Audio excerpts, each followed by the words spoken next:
আসসালামু আলাইকুম dear students, আবারও ফিরে এলাম তোমাদের মাঝে নতুন আরেকটি সহজ টেকনিক নিয়ে। তো আজকে তোমাদের আমি চেঞ্জিং সেন্টেন্স আর একটা নিয়ম বাকি আছে।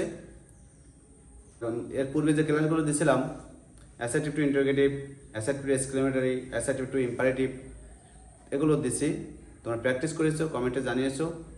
তো আজকে আমি অ্যাফার্মেটিভ টু নেগেটিভ, এটা আমি বলছিলাম আমি শেষের দিকে করাবো। তো এই গ্রামারটা নিয়ে হাজির হলাম। তো কথা না বাড়িয়ে তোমরা দেখো, খুব সহজে আমি তোমাদের এটা বোঝাবো। তো অ্যাফার্মেটিভ সেন্টেন্সে যদি অনলি বা অ্যালন থাকে তো তার পরিবর্তে নান বার্ড হতে পারে, কখনো নাথিং বার্ড হতে পারে, কখনো নট মোর দ্যান হতে পারে। তো কখন কোনটা হবে আমি বাংলায় লিখে দিছি।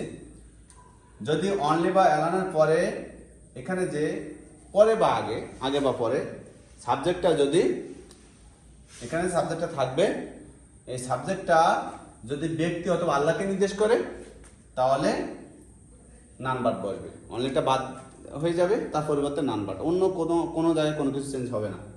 তো আমরা দেখি উত্তরটা। তো এখানে অনলি ফর আল্লাহ আছে, তাহলে none but Allah can help us. তো এরপরে অনলি বা অ্যালনের পরে যে সাবজেক্টটা আছে এখানে আছে বস্তু। তো বস্তুর ক্ষেত্রে যদি বস্তু হয় তাহলে আমরা তার ক্ষেত্রে আমরা নাথিং বাদ দেব। তো এখানে আমরা লিখবো অনলিটা বাদ দেব, দিয়ে নাথিং বাট, বাকি সব বসে যাবে।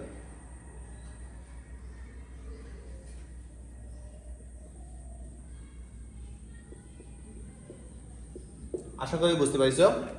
3 নম্বর যেটা নট মোর দ্যান, যদি অনলি বা এর পরে সংখ্যাকে নির্দেশ করে তো আমরা তার পরিবর্তে কি বসাবো, নট মোর দ্যান, বাকি সব প্রথম থেকে বসে যাবে। অনলিটা বাদ, তার পরিবর্তে কি বসাবো, নট মোর দ্যান, বাকি সব বসে যাবে।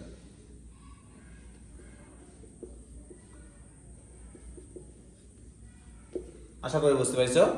এবার 2 নম্বর নিয়মে অ্যাফার্মেটিভ সেন্টেন্স যদি must, have to, has to এর কোনোটা থাকে সেন্টেন্সে তো তার পরিবর্তে আমরা কি দেবো, ক্যান নট বাট। আর কোথাও কোনো চেঞ্জ করার দরকার নেই, আর যে যেখানে থাকবে যে অবস্থায় আছে সেখানে বসে যাবে। তো এখানে মাস্ট আছে, তাহলে কি করব, সাবজেক্ট বসাবো, মাস্টটা উঠাই দেবো, দিয়ে আমি কি দেবো পরিবর্তে, ক্যান নট বাট, বাকি সব বসাই দেবো।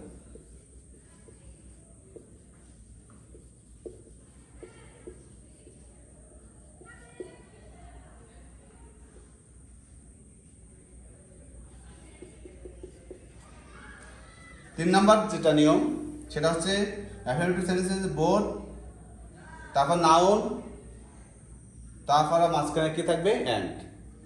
চেনার জন্য আমি এগুলো শর্টকাট লিখেছি। যদি প্রথমে বোথ থাকে তো বোথের পরিবর্তে তোমরা প্রথমে কি দেবা, নট অনলি দেবা, তার এটা বসে যাবে।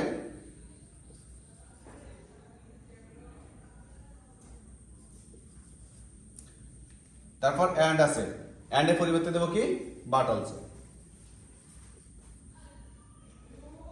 আর কোথাও চেঞ্জ হবে না, বাকি সব বসে যাবে।